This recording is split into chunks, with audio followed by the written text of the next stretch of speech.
क्या हमें non registered plot नहीं लेने चाहिए या सिर्फ रजिस्टर्ड प्लॉट ही लें? तो साथियों, आज का जो विषय है हमारा वो है अनरजिस्टर्ड प्लॉट और रजिस्टर्ड प्लॉट के बारे में। तो नमस्कार साथियों, मेरा नाम दीपेश चौधरी और मैं आपका हार्दिक अभिनंदन करता हूं आपके अपने यूट्यूब चैनल पर। साथियों, कुछ लोगों की क्वेरी थी, एक मेरे पास कमेंट भी आया था, तो उन्होंने कहा था कि सर क्लियर नहीं हुआ है कि अनरजिस्टर्ड प्लॉट लें या फिर नहीं लें। और जो लोग यहाँ पर यमुना में प्लॉट सर्च कर रहे हैं, जो फर्स्ट टाइम या सेकंड टाइम आते हैं, जिन्हें रजिस्टर्ड प्लॉट में और नॉन रजिस्टर्ड प्लॉट में डिफरेंस नहीं पता, तो वो नॉन रजिस्टर्ड को गलत समझते हैं कि नॉन रजिस्टर्ड सेफ नहीं है, रजिस्टर्ड प्लॉट ही सेफ है क्योंकि रजिस्टर्ड प्लॉट की रजिस्ट्री हो रखी है। तो आज मैं दोनों के बारे में आपको बताऊंगा। तो आप सभी को ऐसे पता होगा कि अथॉरिटी जो है वो रजिस्टर्ड प्लॉट को ही अप्रूव करती है। मतलब अप्रूव करने का मतलब है यहाँ पर कि अगर आपका प्लॉट रजिस्टर्ड है तभी उसे आप सेल कर सकते हैं, उस पर तभी टीएम डलेगा। अगर आपके प्लॉट की रजिस्ट्री ओपन नहीं है तो आप उस पर टीएम नहीं डाल सकते। तो इसी के साथ आज मैं बताऊंगा कि कौन से सेक्टर में आपको अनरजिस्टर्ड प्लॉट लें और कौन से सेक्टर में आपको अनरजिस्टर्ड प्लॉट बिल्कुल भी नहीं लेना है।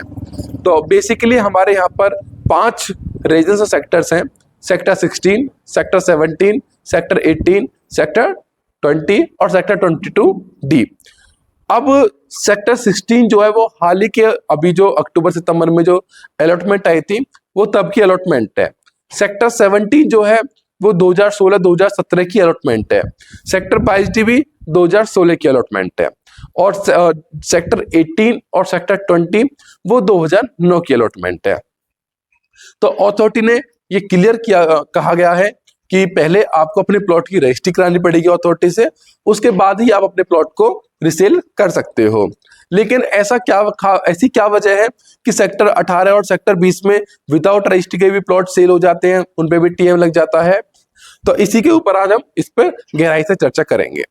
तो ये बात 2009-2010 की है, तब यहाँ पर आपकी स्कीम निकली थी। यहाँ 21,000 प्लॉट्स की आपकी स्कीम निकली थी, जिसमें 26,000 फॉर्म भरे गए थे और लगभग सभी को यहाँ पर प्लॉट मिला था।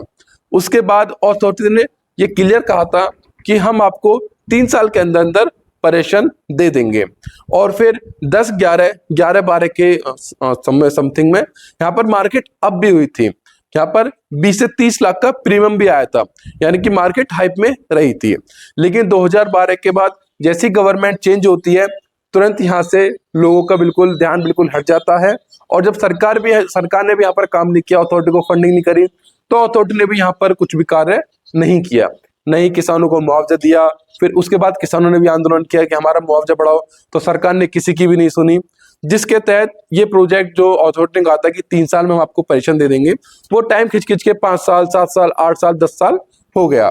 फिर लोगों ने जो 2009 के अलॉटीज थे, उन्होंने ये कहा कि आपने हमसे कहा था कि आप हमें 3 साल में तो पेंशन दे देंगे, लेकिन अब तक हमें आप पेंशन नहीं दे पाए हो और आप हमसे ये भी कह रहे हो कि आप रजिस्ट्री करके प्लॉट अपना सेल करें। अब हमें पैसों की बहुत ज्यादा आवश्यकता है, तो बताइए इस केस में हम क्या करें? तो तब अथॉरिटी ने 2009 के अलॉटीज के कहने पर ही ये चीज इसमें थोड़ा सा बदलाव किया कि उन्होंने कहा कि जो 2009 के अलॉटी हैं वो विदाउट रजिस्ट्री के भी अपना प्लॉट सेल कर सकते हैं। फिर इस पर उन्होंने 2 ऑप्शन रखे, क्योंकि 2011-12 के समथिंग में लोगों ने अथॉरिटी से अपनी एग्रीमेंट टू लीज करा ली थी। एग्रीमेंट टू लीज जिसको नहीं पता होगा, मैं बताना चाहता हूँ कि एग्रीमेंट टू लीज में जो उस टाइम के उनका अलॉटमेंट डेट था, उसके 7% का जो स्टाम्प होते हैं, उन्होंने वो स्टाम्प खरीद लिए थे अथॉरिटी से। चूंकि लीज रेंट जमा नहीं करवाया था, तो इसलिए उनकी रजिस्ट्री नहीं हुई थी, तो उसे एक रूप दे दिया कि एग्रीमेंट टू लीज। तो अथॉरिटी ने कहा कि अगर आपने एग्रीमेंट टू लीज की हुई है तो उसको पहले आपको सरेंडर करवा के, उसको रजिस्टर्ड करवा के, उसके ब्याह पे आप टीएम डाल सकते हो।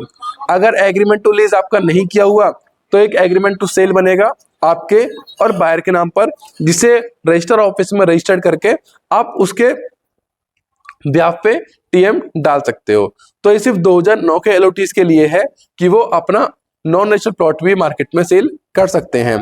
और 2009 के एलओटीज जो है वो सेक्टर 18 और सेक्टर 20 में है, तो इसलिए सेक्टर 18 और सेक्टर 20 में आप नॉन रजिस्टर्ड प्लॉट भी ले सकते हो। और नॉन रजिस्टर्ड प्लॉट आपका मिनिमम 300 स्क्वायर मीटर का साइज आप ले सकते हो। यानी कि अगर 162 मीटर कहोगे, आपको मुझसे कहोगे कि सर सेक्टर 18 के पॉकेट 7 में 162 मीटर है, तो क्या मैं वो नॉन रजिस्टर्ड ले सकता हूँ? जी नहीं। 2009 के बाद की जितनी भी अलॉटमेंट है उसमें आपको पहले रजिस्ट्री ही करानी होगी, उसके बाद फिर आप अपना प्लॉट आगे सेल कर पाएंगे। या फिर अगर आप खरीदने के लिए सोच रहे हो तो ये आप सुनिश्चित कर लीजिए कि आगे रजिस्ट्री हो रखी है।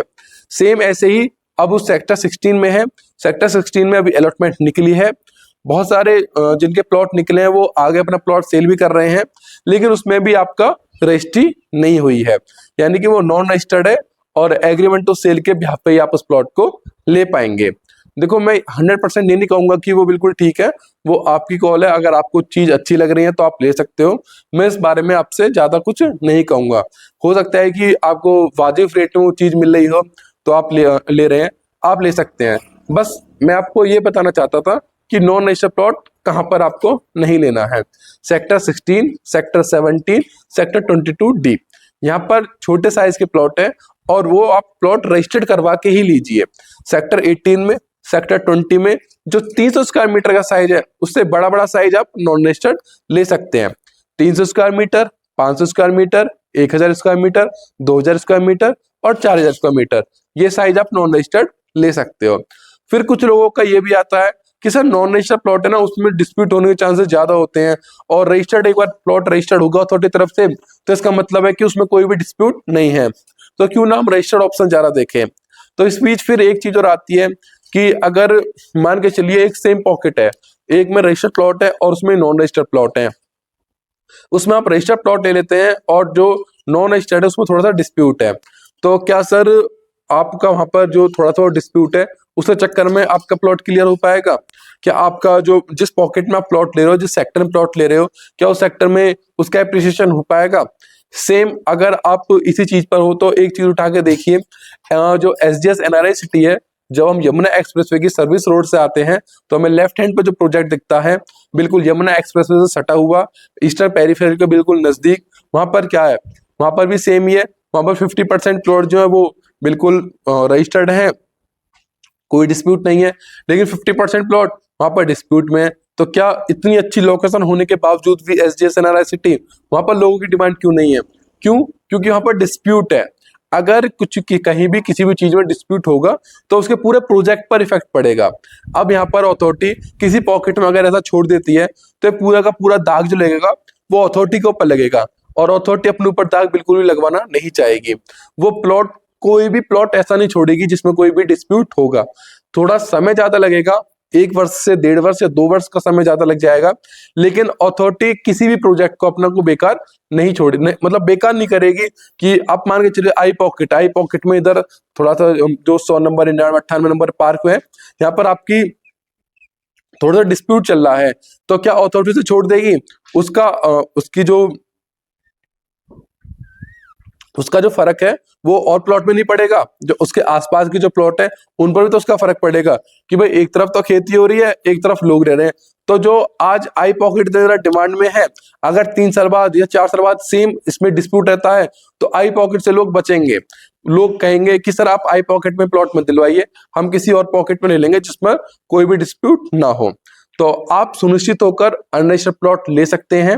सिर्फ 2009 की अलॉटमेंट, जो 2009 की अलॉटमेंट है उसमें आप 300, 500, 1000, 2000, 4000 स्क्वायर मीटर का नॉन रजिस्टर्ड प्लॉट ले सकते हैं। बिल्कुल रिस्क फ्री है, कोई भी प्रॉब्लम नहीं है। और उसमें एक खास बात यह है कि उसमें डायरेक्ट ट्रांसफर आपके नाम होगा, यानी कि ओनरशिप ट्रांसफर होकर आपके नाम आ जाएगी, और अथॉरिटी से जो लीज डीड होगी वो सीधे आपके नाम होगी, उसमें सेलर की कोई भी रिक्वायरमेंट नहीं रहेगी। तो आप बिल्कुल सुनिश्चित होकर बिना डरे नॉन रजिस्टर्ड प्लॉट ले सकते हैं। अगर आप कोई अच्छी इन्वेंट्री सर्च कर रहे हैं, अच्छी डील सर्च कर रहे हैं, तो एक बार हमें दिए गए नंबर पर कॉल कर सकते हैं।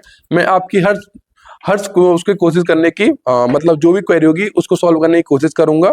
और कुछ भी आप मुझसे डिमांड करेंगे कि सर मुझे आप विजिट करनी है या फिर मुझे यहाँ जाना है, तो उसके लिए मैं हमेशा आपके लिए उपलब्ध रहूंगा। तो आज के लिए इतना ही। नमस्कार, मिलते हैं अपनी अगली वीडियो में।